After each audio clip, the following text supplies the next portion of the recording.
على شباب قسنطينة جو التحضيرات للموسم المقبل بتونس. زميل كمال مهوي عد لنا التقرير حول تحضيرات السنافير في تونس.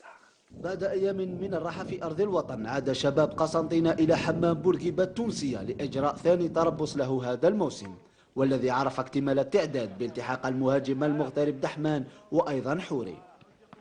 كاين بزاف لي جوار اللي راهم جاو معنا، وهذه كيما يقول لك حاجه مليحه. ان شاء الله كيما يقول لك انا درنا دو ستاج، دوزيام ستاج هذا ان شاء الله نكملوهم بار دي ماتش اميكو وين يكون بيناتنا انسجام مليح، وان شاء الله كيما يقول لك مرحبا بهم ونحن نسهلوا لهم المهمه باه يدخلوا معنا في الجروب ويقدموا لنا الاضافه ان شاء الله. الشباب هذا الموسم استخدم عدد كبير من اللاعبين على غرار معيزة سباح، المالي بارتي زغلي في الدفاع، وأيضا حميش بن عطية حوري، تركي زردة في وسط الميدان، وأيضا دراك دحمان حنيني بن ناي سامر في الهجوم، والحارس سيدريك، وبطاقة من فني جديد يقوده الفرنكو إيطالي غارزيتو.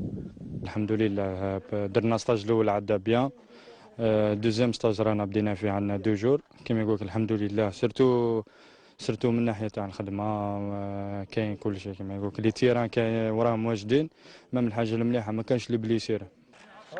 أبناء سيرتا ورغم الصيام إلا أنهم يتدربون بكل جد بمعدل حصتين في اليوم، واحدة في المساء والأخرى في السهرة، ويسودها تنافس كبير بما أن الطاقم الفني سيستغني عن 5 لاعبين في الأيام القادمة.